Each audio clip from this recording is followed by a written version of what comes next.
Honorable Prime Minister.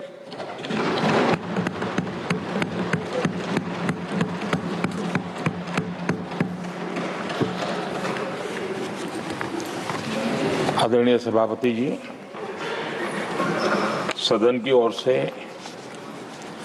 मेरी तरफ से मैं श्रीमान हरिवंश जी को बहुत बहुत बधाई देता हूं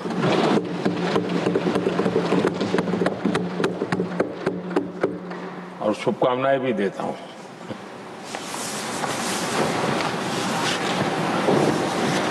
राज्यसभा उपसभापति के रूप में लगातार तीसरी बार निर्वाचित होना, ये अपने आप में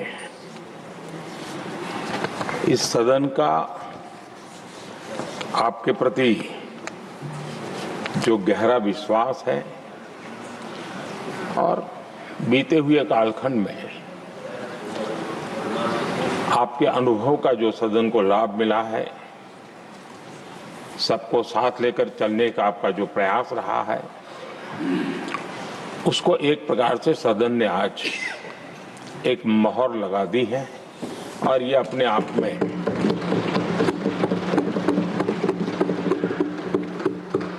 ये एक अनुभव का सम्मान है,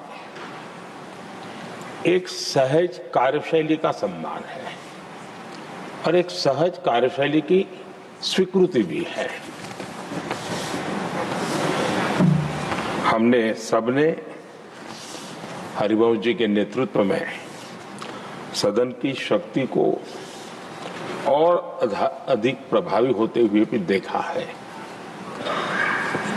और मैं कह सकता हूं कि केवल सदन की कार्यवाही का संचालन ही नहीं,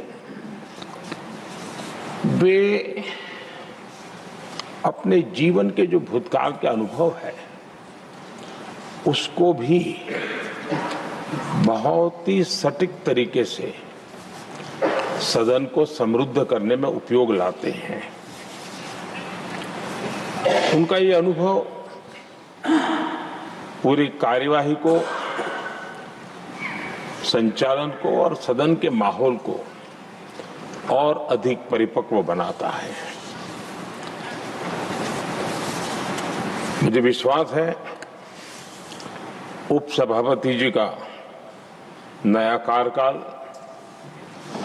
उसी भावना, संतुलन और समर्पण के साथ आगे बढ़ेगा और हम सबके प्रयासों से सदन की गरिमा को नई ऊंचाई प्राप्त होगी।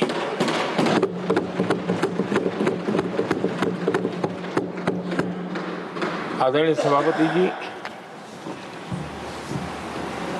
हरिवंश जी का जन्म जेपी के गांव में हुआ और सहज रूप से ग्रामीण पृष्ठभूमि के कारण उन्होंने अपने गांव के विकास में विद्यार्थी काल से भी कुछ न कुछ करते रहे। उनकी शिक्षा दीक्षा काशी में हुई और इन सारे विषयों पर मुझे भूतकाल में बोलने का अवसर मिला तो मैं काफी कुछ कह चुका हूं, इसमें से आज को दोहराता नहीं हूं। एक बात का उल्लेख आज जरूर मैं करूंगा। आज 17 अप्रैल है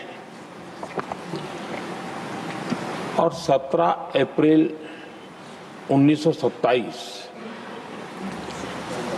हमारे पूर्व प्रधानमंत्री चंद्रशेखर जी की जन्म जयंती भी है।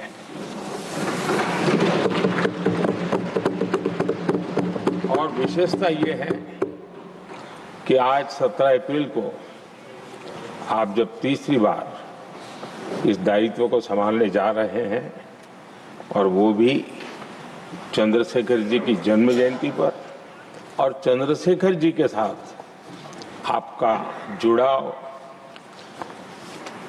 उनके प्रति आपका लगाव और एक प्रकार से आप उनके सहयात्री रहे उनके पूरे कार्यकाल में, तो ये एक अपने आप में एक बहुत ही बड़ा सुयोग है। आपने चंद्रशेखर जी के जीवन पर किताबें भी लिखी हैं और चंद्रशेखर जी के एक बृहद जीवन को नई पीढ़ी तक पहुंचाने का एक बहुत बड़ा काम भी आपने किया है और इसलिए आपके लिए एक बहुत बड़ा विशेष अवसर बन जाता है कि चंद्रशेखर जी की जन्म जयंती पर आपका तीसरा कार्यकाल का प्रारंभ।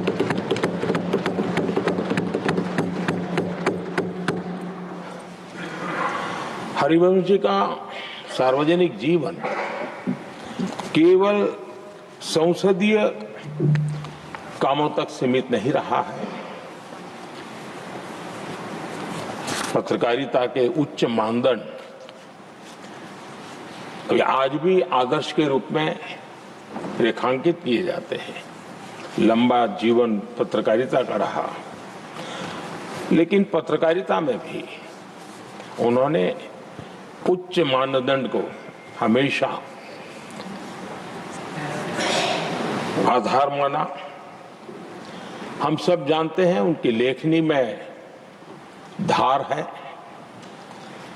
लेकिन उनकी वाणी में और व्यवहार में सौम्यता और शिष्टता भरी भरी रहती है। ये अपने आप में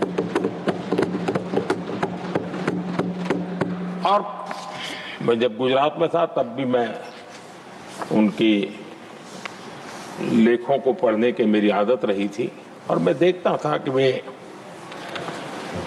अपना पक्ष बड़ी दृढ़ता के साथ रखते थे और मैं अनुभव करता था कि उसमें काफी अध्ययन के बाद उसका निचोड़ उस पर प्रकट होता था। पत्रकारिता में भी अंतिम व्यक्ति तक पहुंचने का उनका निरंतर प्रयास रहा और एक सफल प्रयास भी रहा। और हम देखते हैं सदन में भी, चाहे पॉलिसी हो या प्रोसेस हो, उन बातों का कहीं न कहीं छाया हमें हमेशा नजर आती है और ये हम सबके लिए सुखद अनुभव है। वे समाज की वास्तविकताओं के साथ गहरे जुड़ाव के साथ काम करने वाले व्यक्ति रहे। मैं तो कहूंगा जो चाहे लोकसभा हो या राज्यसभा हो, जो नए सांसद आते हैं वे हरिवंश जी से बहुत कुछ सीख सकते हैं, बहुत कुछ बातें करके उनसे जान सकते हैं। क्योंकि जब वो पत्रकारिता में थे तो उनकी एक कॉलम चलती थी, हमारा सांसद कैसा हो, हमारा पार्लियामेंट मेंबर कैसा हो। तब उनको शायद पता नहीं होगा, कभी उनको भी बैठना पड़ेगा, लेकिन वो लिखते थे और वो बातों में बहुत ही व्यापकता रहती थी। सदन की गरिमा और बैठने वाले सदस्य का दायित्व और उसके आचार विचार को लेकर भी बहुत गहरा उनका अध्ययन रहता था और उन बातों का उपयोग आज हमारे सदन के साथी उनके साथ बैठ करके बहुत कुछ जान सकते, सीख सकते हैं।